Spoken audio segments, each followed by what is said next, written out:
শিল্প শহরে বিরাট শিল্পের উদ্বোধন। ষষ্ঠীর আগেই হলদিয়ায় ৬,০০০ কোটি টাকার ফেনাল প্ল্যান্টের উদ্বোধন।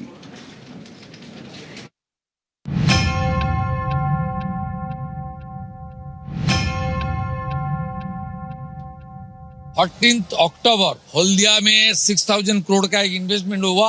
वो फाउंडेशन स्टोन नहीं, वो इनॉग्रेशन होगा। শিল্প শহর হলদিয়ায় ষষ্ঠীর আগেই নতুন শিল্পের বোধন।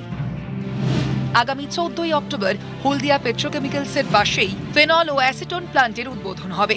লগ্নির পরিমাণ ৬,০০০ কোটি টাকা। বদলের বাংলায় আরও কর্মসংস্থানের আশা। পালা বদলের পর নতুন মুখ্যমন্ত্রী জানাচ্ছেন নতুন বিনিয়োগ আসছে হলদিয়ায়। যে খবরে খুশি এলাকার মানুষজন, আশাও করছেন আরও ভালোর। তারা চাইছেন হলদিয়াকে ঘিরে তার যে পুরনো যে গরিমা তা ফিরিয়ে আনুক সরকার। আমরা মুখ্যমন্ত্রীর উপরে একদম 100% আশাবাদী। কেন? আমরা ওনার প্রতি আমাদের বিশ্বাস আছে, ভরসা আছে। ওনার হাত ধরেই নতুন কর্মসংস্থান হবে, নতুন শিল্প হবে, আর হলদিয়াতে নতুন দিগন্ত হবে শিল্পের। আমাদের মাননীয় মুখ্যমন্ত্রীর প্রতি আমাদের যথেষ্ট ভরসা আছে, উনি আমাদের দিকে দেখবেন। ফেনল ও অ্যাসিটোন দুটি জৈব রাসায়নিক যৌগ। মার্কেট রিসার্চ প্ল্যাটফর্মের তথ্য বলছে প্রায় 70% ফেনল ও অ্যাসিটোন আমদানি করে ভারত। এর বিপুল অংশ আসে থাইল্যান্ড থেকে। ফেনল মূলত কাজে লাগে প্লাস্টিক, নাইলন, সিনথেটিক ফাইবারের মতো একাধিক সামগ্রী উৎপাদনের প্রধান কাঁচামাল হিসেবে। স্বচ্ছ প্লাস্টিক তৈরির জন্য লাগে অ্যাসিটোন, যা দিয়ে রং, বার্নিশ, রেজিন এবং সেলুলোজ অ্যাসিটেট গলানো হয়। নেইল পলিশের রিমুভার তৈরি করা হয়।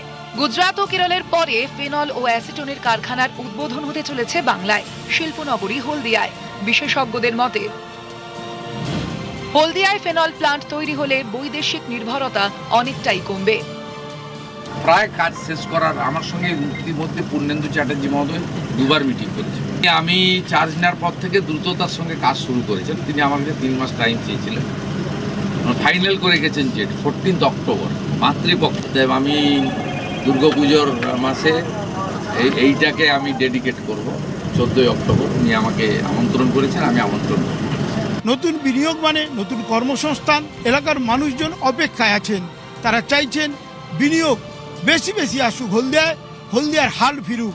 হলদিয়া থেকে ক্যামেরায় পিন্টু সরকারের সঙ্গে সুজিত ভৌমিক, নিউজ 18 বাংলা।